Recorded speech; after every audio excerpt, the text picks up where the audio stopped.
Hello everyone, so this week we will look at how you can choose your own textbook or language course for self-study, and in this video, hopefully by the end of it, you will be able to know the main things to sort of be aware of when you're choosing a language course or textbook, and how you can find a resource which will meet your needs. Because all language resources are different and different people will have different needs when it comes to what they want to learn and what they want to achieve in their language learning journey. For example, some people just want to learn a language to be able to read it, others just to be able to speak it, others to be able to watch movies with it, and these different needs will require different resources. So just to clarify before we even jump into the video, the first thing to remember is that there isn't one perfect language resource which will meet all your needs necessarily. More often than not, you will have to use at least two different resources, and the reason is because one resource will have weaknesses and strengths, and the other one hopefully should be able to compensate for the weaknesses of the other one. And it's just to kind of make sure there isn't a sort of blind spot, if I may say. The second thing to be aware of is that language learning is sort of a hit and miss thing, in my opinion. Sometimes you will find a resource which will work just perfectly for you, and other times you will try something and it will not work. And in these situations, you just have to try and see what works and what doesn't work. And going back on what I was saying about having different needs, I sometimes see on YouTube or just on the internet people asking, what is the perfect textbook for learning, I don't know, Japanese, French, or whatever language?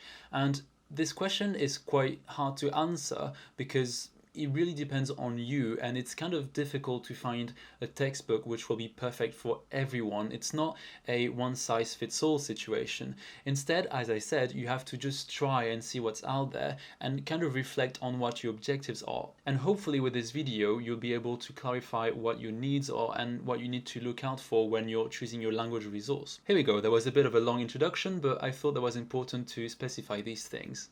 So the first thing you need to be aware of, and I sort of hinted at that already at the beginning of the video in the introduction, is that you need to clarify what your goals are. Is it that you want to learn the language in a sort of comprehensive way, so working on reading, speaking, listening, and writing, here you go? Or is it that you just want to learn some basic phrases to go on holiday and reach a sort of basic level to be able to get by in touristy situations? Is it that you already know the script of your language, if it's applicable? So I'm thinking of languages such as Russian, Japanese, or Arabic, for example. Or is it that you need to start from scratch, so you will need a textbook which will teach you the script of the language? Or is it that you don't actually want to learn the script and maybe using a textbook which will use Latin or English letters will be what you're looking for? Overall, it really depends, and I often see on the internet people saying, like, if you want to learn a language properly, you need to focus on this and this and this and this. But that's not actually true. You decide how you want to learn the language, and no one can really tell you this is how you should learn the language. They can tell you what they want to learn in a language, but they can't tell you how you should do it. In some cases, it might make sense for you to not learn the script of the language if you're not wanting to invest that much time in learning the language, but in other cases, it might make sense, and it really depends. It's quite situational. So my point is that there isn't just one way of approaching language learning. There's just many, many different ways, and it depends on you. And once you've clarified this goal, you can now look for textbooks and resources. And the way to do it is essentially just go on Google, go on language learning blogs or YouTube channels like mine, for example, or just kind of see and try to find out what people think about different textbooks for different situations. But always try to have in mind your language goal, because it's very important. Using the wrong resource will mean that you won't actually meet your goals, and it might result in a waste of time. And as I said before, I can't give you what textbook will be perfect for you, because I don't know you. You would have to tell me what your objectives are for me to sort of give you advice. And even in that situation, there are lots of resources that I might not know about. So it's worth for you to actually do a bit of research and maybe find the ideal resource for you, if such resource exists. However, I did make a list of questions of things to consider when you're buying a book or a language resource. So here they are. So first one is, does the material include some audio, like a CD or online access? Some textbooks don't actually include audio material, so it might be important for you to know if it's essential for you or not. If you don't have access to native speakers where you live, then it might be good to have a CD, so at least you get some exposure. If you are able to actually look into the textbook, do you like the activities in the book? If you feel like the book or even just the layout or the type of activities aren't very interesting for you, then it's actually something to be aware of, because if you find a textbook boring, or it's not exactly the kind of activities you were expecting, or that you don't think the activities will actually be useful, then it's important to know that, because otherwise you'll be disappointed. Third question, do you like the language covered in the course? Will it be useful to you?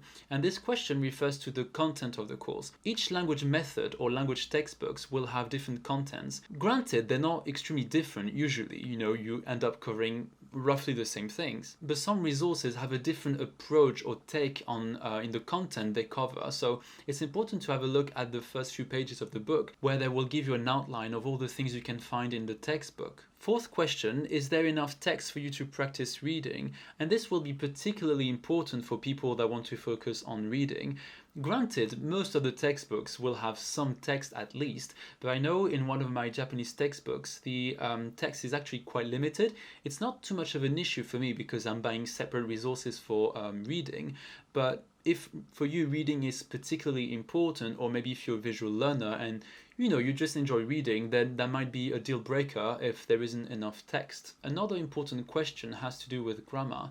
Does your book contain enough grammar, or not enough maybe? If it's not enough, maybe you might need to buy another separate textbook, or just consider another textbook. And if it's too much, maybe the book is too specialized, or it goes into too much depth for you, and then that means you have to consider buying something else or using something else. Another question that I've mentioned before is, does the textbook or language resource include the script of your language if it's applicable? Many textbooks in Japanese, especially beginner stuff, will not always include the kana and the kanji. And for some people that's fine, but for others, if you want to really learn the language in depth, not learning the script is kind of a shame, because you will need it, because Japanese is usually written in that Japanese script, not in English or Latin letters. So there's many things to consider. These are just examples, but maybe the last thing I would recommend is definitely read about what people think about the language resource you're thinking of using, because it will give you a better understanding of what the book does, or or language resource does, and it will just kind of help you to know what you're getting yourself into, really. Check online if there isn't a preview of the book, so you can have a look at the first few pages, or if you can just go to a bookshop and actually be able to hold the book in your hand and see if the book looks appealing to you, or if it has what you need. The second sort of criteria I would like to also talk about in this video is the price.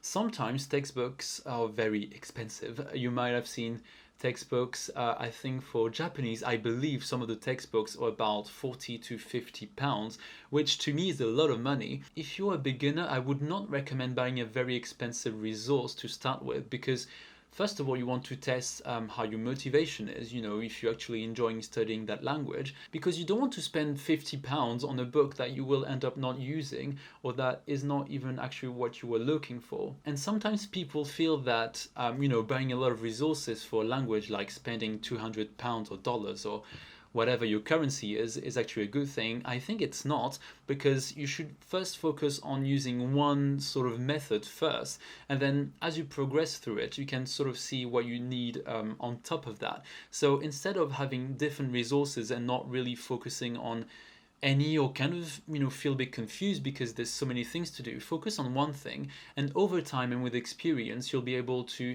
find other resources which hopefully will supplement the resource you're using in the first place. And that leads me to my third point, which is that I don't actually believe there's one resource which will meet all your needs.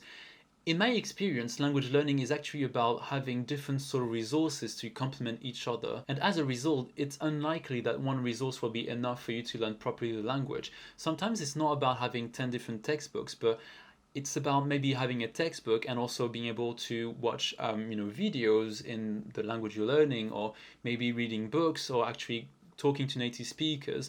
So it's not just about the language method. There's many things that you need to do around that to make sure your language learning goes well. And it doesn't mean that language books are not good or anything. It's just that they have one sort of thing they're really good at and something they're not as good at, and you just kind of need to compensate for these things. And there's no limit in terms of what resources you can use to supplement your main resource. It can sometimes be, as I said, watching videos or lots of visual content online, and sometimes it can be just signing up to a language class where you will have your language course sort of work and homework, and also your self-study with your own resource, so you can have sort of two things going on as well. So these are just some ideas, but it's important to be aware of that. And the last point I wanted to make in this video is that if at any point you feel like the language resource is not actually helpful or it's not meeting your goals in one way or another, it's important that you change resources, because it might be that you made a bad call on a resource, and that happens, it happens to me.